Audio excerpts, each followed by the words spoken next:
noches, bienvenidos, bienvenidas. Gracias por sintonizar la pantalla de C5N para este especial de Brotes Verdes. Hoy viernes a la noche, día especial, día en el cual habitualmente no nos encuentran aquí en la sintonía, pero un día en el cual venimos a proponerles un debate más actual que nunca, un debate que no es sobre otro país, es sobre la Argentina, pero es sobre la Argentina y el Fondo Monetario Internacional. El Fondo Monetario Internacional volvió a estar en boca de todos esta semana cuando Christine Lagarde en Estados Unidos, en Washington, en un evento empresario, dijo: otra vez nos equivocamos con Argentina, otra vez subestimamos la magnitud de la crisis. La última vez que había pasado eso había sido en 2001, cuando después de 16 años seguidos de programas con el Fondo Monetario, la Argentina se chocó contra una pared, se estrelló, se hizo trizas, se hizo torta. 3 años después, el fondo reconoció ese error de diagnóstico. Ahora lo está reconociendo algo más temprano, pero recién estamos en una fase inicial de esa relación tortuosa que otros países han explorado, también con resultados desastrosos. El Fondo Monetario es un eje de discusión esta noche, en la cual vamos a reflotar el ejemplo portugués para mostrar no ninguna panacea, ni ningún ejemplo, ninguna receta magistral para seguir y copiar acá, porque no hay recetas para los países. Así como tampoco funciona la receta de la austeridad, esa receta calcada que el fondo quiere aplicar en todos los países, no es posible extrapolar la realidad portuguesa a nuestro país, un país que tiene 10 millones de habitantes, que tiene un ingreso por habitante el doble que el nuestro, aunque la mitad que el de un alemán, pero sí un país que mostró que abandonando esas políticas de austeridad que había adoptado entre 2011 y 2015, pudo salir adelante y convertirse en uno de los países que más crece de Europa, crece por encima de la media. Esta noche, además de mostrarte nuestro viaje a Portugal, que vamos a ir mostrando momentos distintos a los que ya mostramos hace 10 días en nuestro programa del martes, además de eso trajimos a 3 respetados economistas para discutir si esto tiene algún rasgo extrapolable a la Argentina o no. Y sobre todo, vamos a discutir esta noche con Gustavo Ludmer, con Marina Dal Poyetto y con Esteban Mercatante, desde 3 ópticas distintas completamente, pero 3 especialistas que yo respeto mucho. Vamos a discutir si la receta del fondo es válida o no todavía a esta altura del partido. Es decir, si Portugal crece porque ajustó, como dice la derecha portuguesa y como dice también parte de la derecha argentina, o si Portugal crece porque dejó de ajustar, como sostiene el gobierno portugués de centro-izquierda en alianza con parte de la izquierda y como sostienen algunos analistas locales también. Probablemente la verdad esté en algún punto en la discusión, en el debate, en la síntesis de esas opiniones, pero lo vamos a tratar de descubrir esta noche juntos. Primero, volamos a Lisboa, volamos a Porto, volamos a ese Portugal que está creciendo y que redujo el desempleo a la mitad, y volamos juntos, acá en la pantalla de C5N.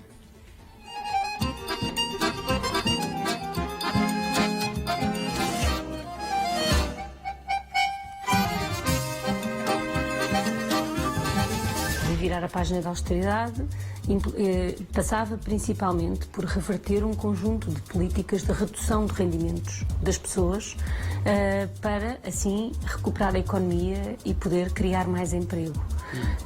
Esse era o princípio, fazer uma viragem na recuperação de rendimentos. E por isso as primeiras medidas que tomamos foram o fim dos cortes que existiam nos salários dos funcionários públicos, dos trabalhadores públicos e nas pensões, aumentar o salário mínimo nacional. Essas foram as primeiras medidas que estavam relacionadas com medidas da Troika. Quando esteve lá a Troika e o Pascoé que nos cortou tudo, cortou as reformas, não deu o aumento, só agora o Jerónimo é que fez e a rapariga força para nos levarem. E por causa do décimo que dava aos escravos, a gente não quer escravos. De 2015 para acá, então, estão voltando... Está mais ou menos, vai indo. Não está lá muito bem, mas vai indo. Fueron de los más afectados por la crisis, porque si ya ganaban poco, si sus pensiones ya eran pequeñas, ya eran obviamente con la entrada, con los recortes de impuestos por la troika, se vieron en una situación muy complicada, casi a lo mejor, o sea, yo vi de hecho mucha gente grande, o sea, en la calle, durmiendo en la calle en Lisboa, pero muchísimos, o sea, hoy todavía sí se ve, pero en ese entonces, por el 2012-2013, se veía mucha gente mayor pues viviendo en la calle. Y eso se revirtió con el fin de la austeridad. ¿Notaste que hay menos? Sí, yo noté que hay menos. A diferencia de Grecia, que aplicó durante 8 años la receta del fondo, Portugal rompió a tiempo. Todo lo que hizo el gobierno de Antonio Costa durante sus 4 años de gestión fue revertir lo que había hecho el anterior primer ministro de la mano de la Troika. Los primeros 2 años el resto de Europa le decía que estaba loco, pero cuando vieron los resultados pusieron a su ministro de Finanzas, Mario Centeno, como comisario europeo de Economía. Ahora, además, lo llaman el Cristiano Ronaldo de las finanzas. Chegámos a ter 17% de desemprego e hoje temos 6%. Ora, o dinheiro que resulta das contribuições para a segurança social destas pessoas que estavam fora do mercado de trabalho e passam a estar dentro do mercado de trabalho e os custos que se deixam de pagar de subsídios de desemprego também foram uma parte muito importante do segredo da capacidade que nós tivemos de reduzir o déficit, apesar de estarmos a recuperar rendimentos. A partir de 2016, 2017, tornou-se um pouco mais, não diria fácil, mas talvez conseguiu-se encontrar mais trabalho. No tempo da troca estava muito mal. E eles só queriam dinheiro. E o povo é que tinha que pagar. En la época de la Troika también subieron los impuestos. Tudo. E eles subiram. Agora é que eles estão a arranjar a não subir muito por causa do povo. Aqui não queremos a Troika. A Troika aqui é para nos destruir. Não queremos que vai buscar os impostos todos aqui. Para os pobres pagar, não é os ricos. Foram repostos os dias de férias, foram repostos os feriados, foram repostos direitos dos trabalhadores da administração pública de forma faseada.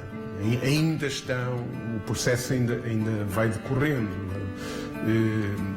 A possibilidade de os trabalhadores da administração pública voltarem a ter as suas carreiras profissionais a funcionar, porque elas foram congeladas e, portanto, isso é um aspecto positivo. Melhoria das pensões de reforma, em particular para as pensões mais baixas. Aumento do salário mínimo.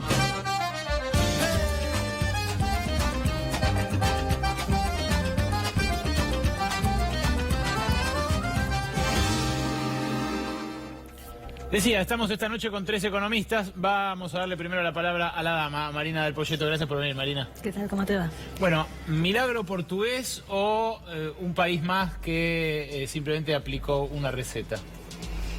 En realidad fue un país que ajustó, y ajustó mucho. Si querés, arrancamos la historia de Portugal con el ingreso al euro, ¿no? Con el traslado, el proceso de ingreso al euro, digamos, a finales de los 90 y principios de los 2000. El acuerdo de Maastricht, que implicaba poner en caja las cuentas fiscales, llegar al 3% de déficit fiscal, y fundamentalmente el hecho de que el acercarse a la moneda común les generó un desplome en la tasa de interés, que generó una explosión de la deuda privada fundamentalmente. Portugal, a diferencia del resto de los países de la periferia, no tenía un déficit fiscal demasiado alto. Ahora, cuando explota la crisis subprime en el año 2008, el ajuste que empieza a hacer el sector externo y el sector privado, en alguna medida es compensado por el sector público y un desajuste del sector público muy alto. Entonces, cuando llegaste a 2010, que es donde arranca la corrida contra Grecia, Portugal tenía algo así como 12 puntos de déficit fiscal y 10 puntos de déficit de cuenta corriente. O sea, el doble de lo que tenía Argentina cuando explotó, digamos, si querés, o si tuviste la toma de ganancia a principios de 2018. Y a partir de ahí lo que tuviste fue una suba en la tasa de interés, que cuando ingresaron al euro había llegado a la zona del 3 y pico % y te había permitido expandir el crédito. Y esa suba en la tasa de interés, que llegó a cerca a 2 dígitos, cerca del 15%, en algún momento algún pico de 18%, los dejó directamente fuera del mercado con un nivel de endeudamiento privado y público muy alto. Y ahí apareció, primero, digamos, el salvataje interno de la Comunidad Europea, que tenía 2 líneas fundamentales. Una que era una línea de redescuentos directa del Banco Central Europeo para cubrir la salida de depósitos de los bancos frente a los problemas de cartera que había por la caída de los precios de las viviendas y demás. Pero además lo que tuviste fue la Troika, que finalmente fue el Fondo Monetario, la Comunidad, la Unión Europea y el Banco Central Europeo, que pusieron ese paquete de 78.000 millones de dólares contra un ajuste muy agresivo de la economía que se hizo. Que se hizo el ajuste es indudable, indiscutible. Ahora quiero que nos adentremos con el correr del debate en la causalidad. Pero de nuevo, se hizo el ajuste. El Banco Central, para que te des una idea, porque es un prestamista de última instancia, si querés, como fue el Fondo Monetario de la Argentina, cuando se corta el crédito, la diferencia, digamos, respecto a lo que fue el Fondo Monetario en Argentina en el año 2001, o, si querés, lo que es hoy la dinámica del Fondo Monetario, es que ahí tuviste un prestamista de última instancia que era ilimitado. Para que tengas una idea, cuando el Banco Central Europeo empieza a comprar deuda griega, cuando vos mirás los números hoy, tiene más del 30% de la deuda pública de Portugal. Bueno, eso te permitió estabilizar, o sea, la tasa de interés que había tocado 18, como rinde hoy un bono argentino que vence en 2020, llegó al 3,5 cuando ellos deciden salirse del acuerdo en el 2014, y hoy rinde 0,70. 0,70 anual.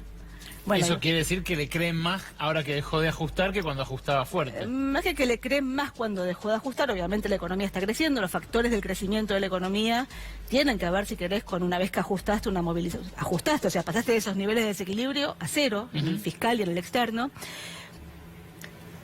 Desajustaste un poco, o sea, digamos, soltaste, pero así todo. Cuando vos mirás los costos laborales de Portugal en relación a los costos laborales alemanes respecto al inicio de la crisis, hoy son 16% más bajos. O sea, primero desajustaste y después soltaste el ajuste, pero fuiste bien por detrás de los costos alemanes. O sea, Portugal gana competitividad, tiene 2 sectores, bueno, acá saben un poco más que yo a lo mejor, pero 2 sectores muy dinámicos. Uno es el turismo, en parte por factores que tuvieron que ver, si querés, por el desvío de turismo, digamos, del norte de África o de los países con los atentados.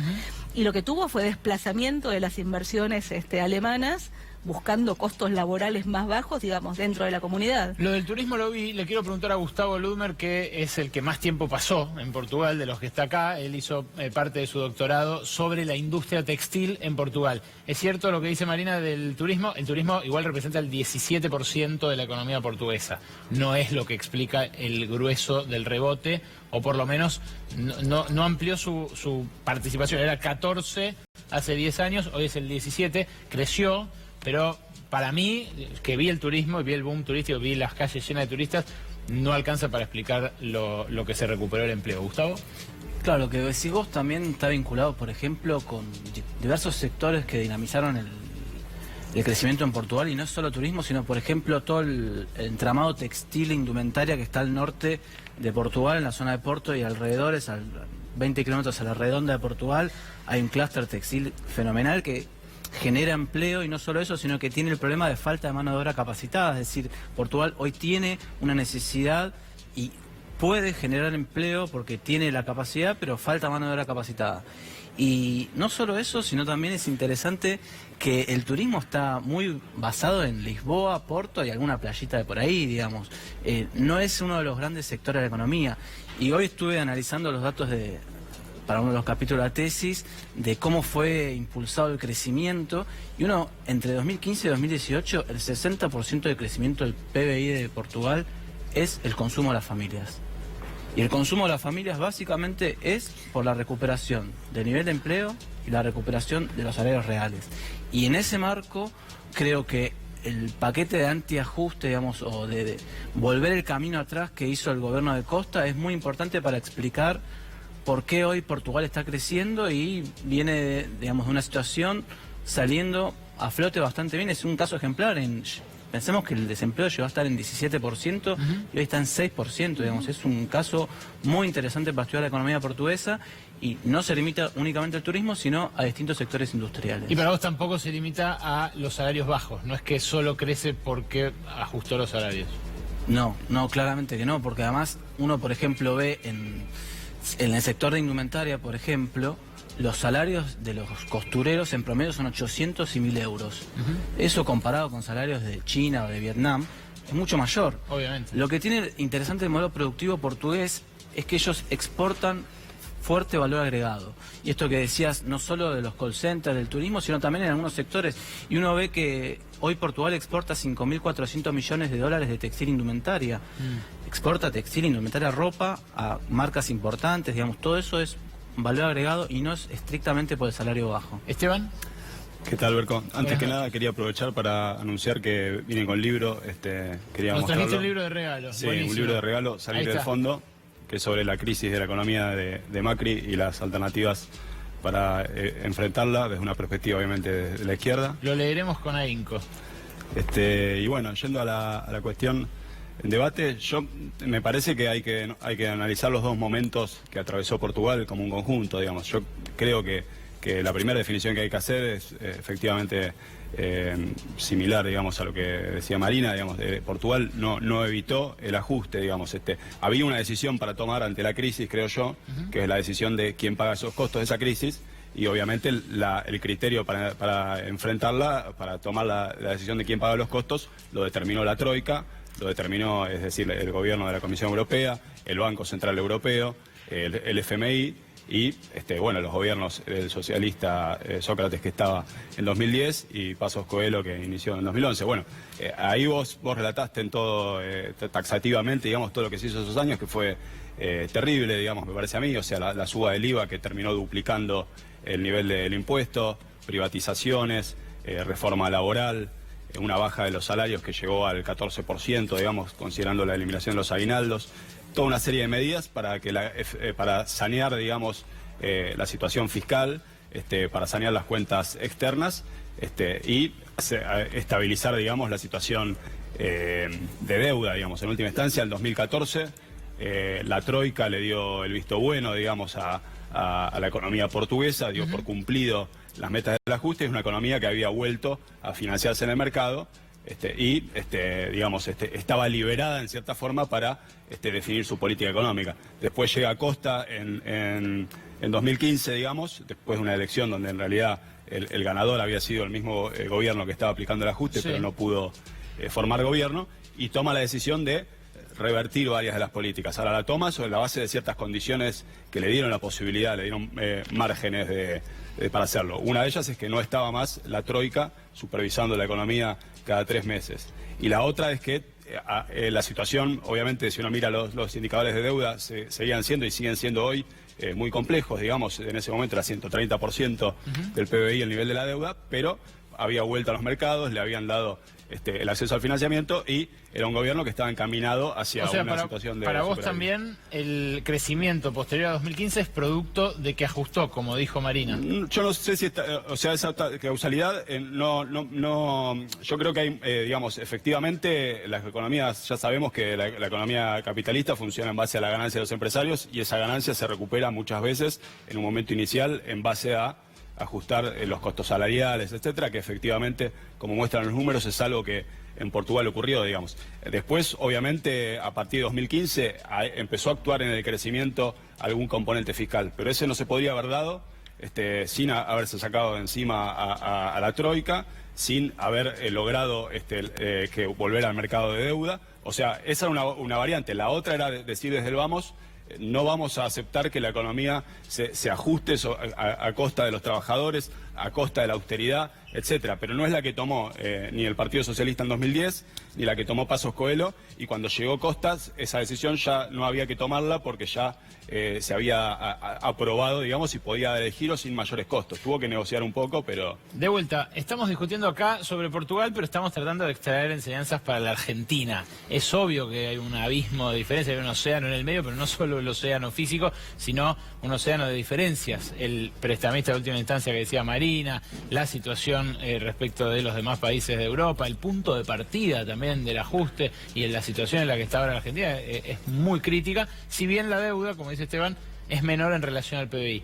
Vamos a ver la segunda parte, porque esa causalidad es la que a mí me interesa que discutamos. ¿Se crece porque se ajustó o se crece porque se dejó de ajustar?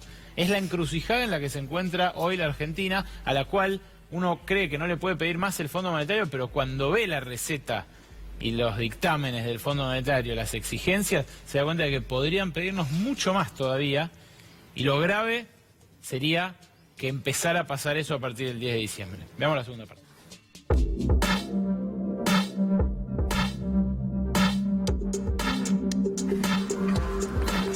O que nos dá alguma satisfação é perceber que esses cortes ajudaram a melhorar a vida das pessoas e do país a médio e longo prazo. E, portanto, foram sacrifícios que valeram a pena.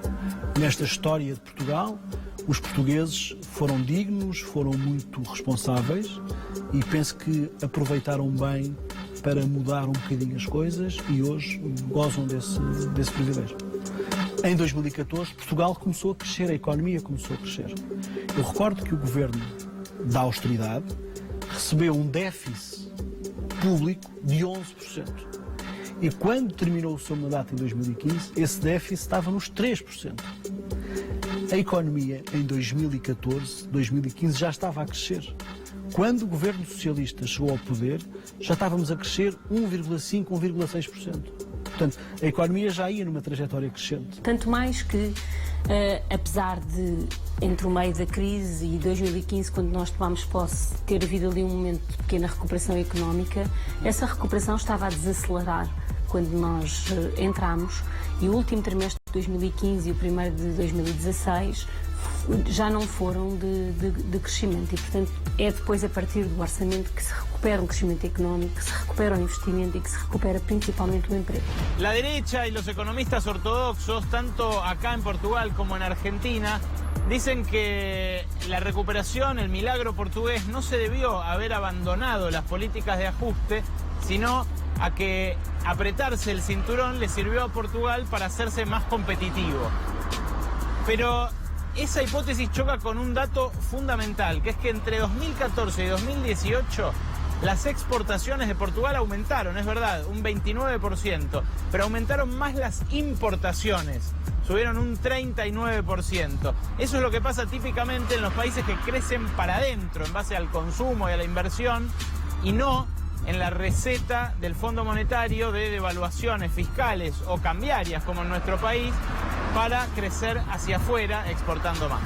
A tese de que era preciso reduzir custos internos para aumentar a exportação tornou-se uma mentira absoluta, porque o processo de relações comerciais no mundo nessa fase não criou obstáculo algum, não criava obstáculo algum aos preços dos produtos produzidos pelas empresas em Portugal.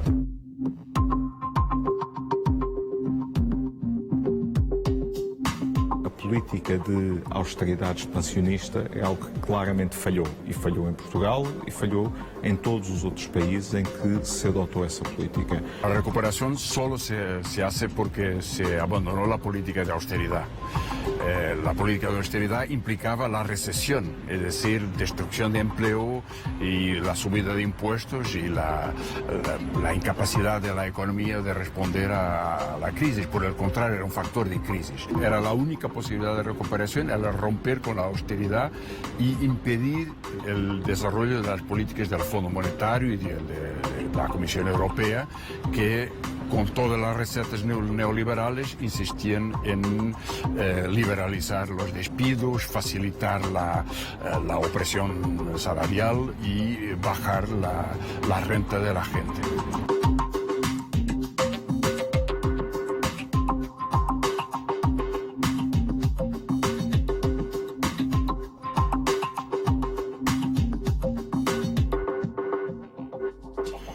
Bueno, ahí lo veían al ex titular de la CGT portuguesa, ahí veían a la jefa de gabinete. La discusión me parece lo relevante para nosotros, y les pido eso, que se anclen en lo que podamos extraer como enseñanza, como lección nosotros. La pregunta es, ¿qué se puede extraer como conclusión respecto de el ajuste y respecto de la relación esa con el Fondo Monetario, que ellos tenían otros, tenían a la Troika, pero nosotros tenemos al Fondo Monetario? Sí, a ver, digo, primero, todos los países de la periferia europea tenían un riesgo sistémico. O sea, estaban todos dentro de la Comunidad Europea, por eso la ayuda fue tan significativa y el prestamista de última instancia tuvo el impacto que tuvo. O sea, salir del euro tenía un costo y ellos pudieron quedarse en el euro finalmente porque estuvo esa ayuda, dado que los costos de salida del euro no solo eran sobre Portugal, sino eran sobre toda Europa, sobre todo el sistema financiero. Como una ruleta rusa, decís. Es más parecido a lo que era Argentina en 2001. O sea, Argentina en 2001 tenía un régimen monetario rígido, estaba anclada al dólar, tenía el sistema financiero en dólares, tenía la deuda en dólares. Salir de la convertibilidad implicaba el default, implicaba el quiebre de los bancos, lo que fue el corralito después. No salir, digamos, de la convertibilidad requería un financiamiento, digamos, cuando infinito. Cuando se cortó el crédito implicaba un prestamista de última instancia, ese prestamista de última instancia, que era el fondo, en un momento se cortó, Argentina devaluó y el ajuste terminó siendo vía devaluación. ¿Sí? En el caso de Portugal el ajuste fue nominal, o sea, fue similar a lo que trató de hacer Argentina en 2001, bajando... No, Argentina tuvo los dos, primero tuvo el nominal y después tuvo la devaluación, ¿no? Primero el 13%. Primero tuvo el nominal, pero no llegaste con el nominal porque se te cortó el crédito. Portugal tuvo el nominal y llegó, o sea, ajustó, de nuevo, 10 puntos, 12 puntos de déficit en cuenta fiscal y de cuenta corriente, llegaste a cero y de alguna forma... Es gracioso, digo, porque el concepto de los ajustes, digo, los ajustes son contractivos, siempre son contractivos. El argumento de los ajustes fiscales expansivos fue el argumento que rigió en el ingreso, digamos, al cine Perotti, es decir, el ingreso al euro de las economías de la periferia, que hacían el ajuste fiscal, pero como la baja en la tasa de interés les permitía expandir el crédito, la expansión del crédito les compensaba el ajuste fiscal. Ahora, tratando de ser lo más didáctico posible y de no tecnificar demasiado, ¿por qué esa receta en Grecia terminó en la catástrofe social en la que terminó y en Portugal no terminó así? Porque de Portugal se fueron 400.000 emigrados, por ejemplo, tenemos otro clip que habla de eso, de la emigración, y de Grecia fueron 2 millones. Grecia, si vos caminás por Atenas, la avenida sin calma, es la guerra. A ver, digo, eran situaciones de partida distintas en términos de desequilibrios, en términos de niveles de endeudamiento. Grecia, acordate que la crisis arrancó con Grecia, o sea, la corrida contra la periferia europea arrancó en Grecia y arrancó en Grecia cuando de golpe se sinceraron números de desequilibrio fiscal que eran muchísimo más altos de los que había originalmente y Grecia estuvo al borde del default. De hecho, en Grecia hubo una reestructuración de la deuda privada. O sea, el Fondo Monetario hizo, digamos, de alguna forma, partícipes a los tenedores de deuda que tuvieron una reestructuración, si querés, entre comillas, voluntaria, pero fue un default y una reestructuración. Portugal no reestructuró. Portugal lo que tuviste fueron, el prestamista de última instancia lo que terminó generando es, con niveles de endeudamiento que son inéditamente altos, él mencionaba el del sector público, 120 puntos del producto, pero el del sector privado también es muy alto. Y básicamente lo que te estabilizó fue la baja en la tasa de interés. O sea, pueden interrumpirse, no hace falta que les dé yo la palabra, pueden discutir entre ustedes. Muchachos. No, a mí me parece que también, más allá, una cuestión es que hicieron el ajuste de 2011-2014 y eso les permitió tener superávits en la cuenta corriente, es decir, contar con más capacidad para poder hacer una política fiscal expansiva. Ahora, eso es una realidad, correcto. Pero después hay otra realidad, que hubo un gobierno que asumió a fines del 2015 con mucha voluntad política de establecer un modelo de crecimiento y que para eso entiende que antes hay que distribuir. Y en la medida que elevó el salario mínimo, en la medida que recompuso los salarios de los empleados públicos y de las jubilaciones, eso fue traccionando el crecimiento desde fines del año 2015 y me parece que no hay que perderlo de vista, porque lo que mencionabas vos con respecto al ajuste en Grecia, no pasó eso, no hubo esas posibilidades y continúa haciendo Grecia su ajuste y los caminos son distintos. Claro, porque eso es, me pierdo en la maraña de medidas técnicas cuando me dicen Portugal creció porque ajustó y la verdad que eso es la misma receta que aplicó Grecia durante 8 años. Yo digo, más allá de la causalidad, hay que constatar un primer dato, me parece a mí, que es que el crecimiento en Portugal lo tenés de 2014, es decir, todavía tuviste 2 años de gobierno conservador, sobreactuando el Pero ajuste. se agotaba ese crecimiento. Si vos mirás las Puede ser estadísticas... que se agotara, pero vos tuviste, cuando asumió Costa, tenías una economía creciendo al 1,5%. Y ahora Yo después, está casi al 3%. En ese Por momento eso. me parece que hay que incluir una lectura política que hizo la propia Unión Europea, digamos. Hay que pensar que empezaba a haber un clima donde se va a votar el Brexit en 2016, donde empezaba, subía Trump del otro lado del Atlántico.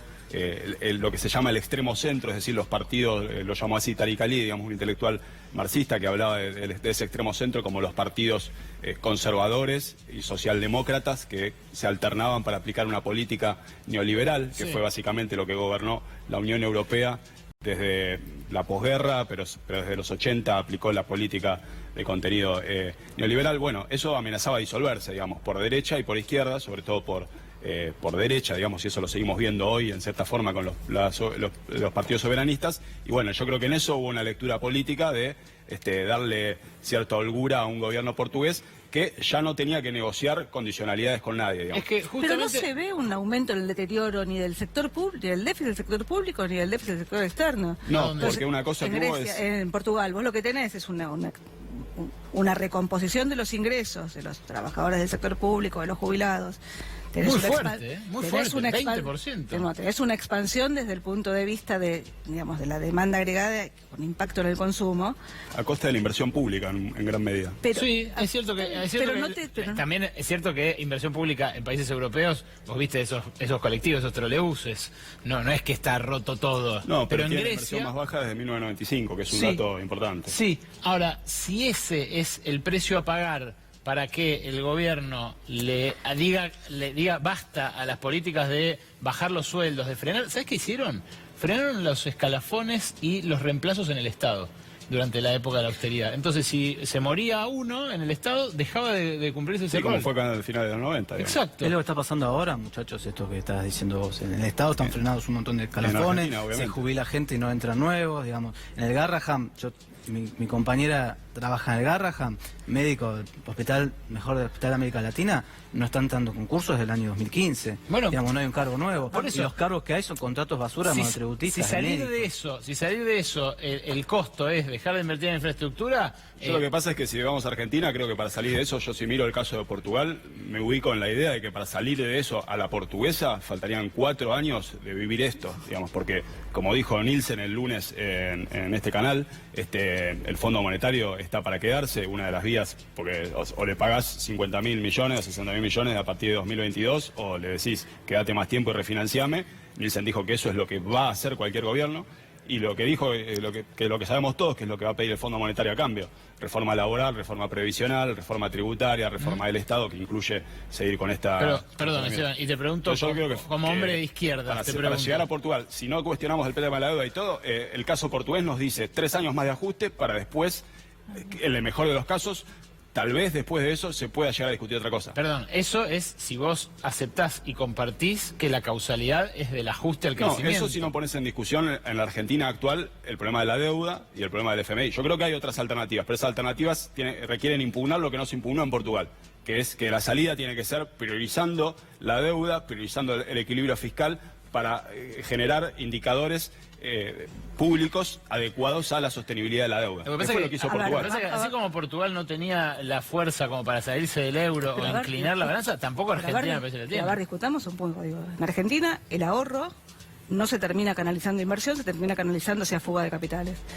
En gran medida vos lo que tenés, la deuda, digo, no es un acreedor externo, digo, buena parte de la deuda argentina está en manos de los propios argentinos que tienen bonos Argentina. Entonces lo que digo es, Argentina tuvo un default en 2001, cuando vos miras las consecuencias del default de 2001, digo, todavía las estás pagando en alguna medida.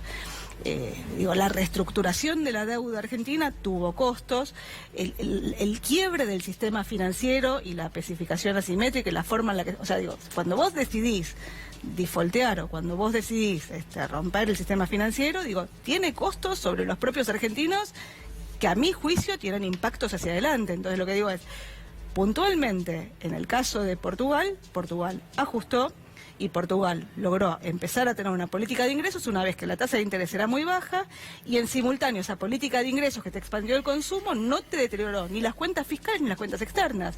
El crecimiento de las exportaciones te estabilizó si querés, el aumento en las importaciones y el aumento en la recaudación asociado al nivel de actividad. Esto Y sí, último no, porque que no es una cuenta corriente que está equilibrada, no se modificó. Pero las exportaciones crecen menos que las importaciones desde que se termina la austeridad. Entonces, Bueno, pero entonces te bajó la tasa de interés, digo, cuando vos mirás la dinámica de la cuenta corriente sigue teniendo el mismo equilibrio que tenía al principio. Está bien, ahí se va a perder una parte del público. Lo que quiero decir es, crecer para adentro, crecer para afuera tiene que ver con si un país exporta más de lo que importa, Pero, ¿no?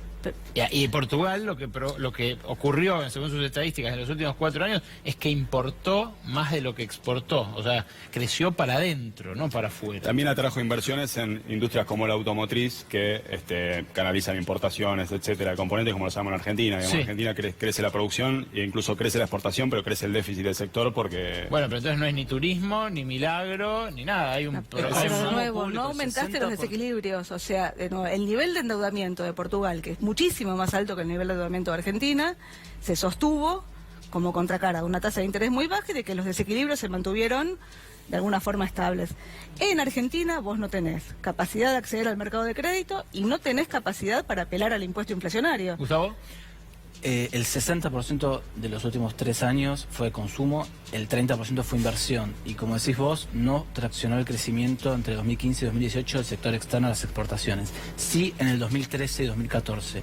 Entonces, el crecimiento del 2014 no fue tanto por el ajuste, sino porque, primero, considerar 1 o 2 puntos de crecimiento, 1,2 o 1,5% de crecimiento del 2014, cuando estás comparando contra el 2013 y 2012, es como comparar que subiste del tercer subsuelo al segundo subsuelo, con lo cual tendríamos que discutir un poco más qué entendemos por crecimiento. Breves avisos y seguimos mirando. Vamos a ver una parte específica sobre cuánto ganaba la gente en Portugal y cuánto pasó a ganar en este último tiempo, y lo vamos a seguir discutiendo acá con los economistas. Ahora, en segundos, nada más después de esta tanda.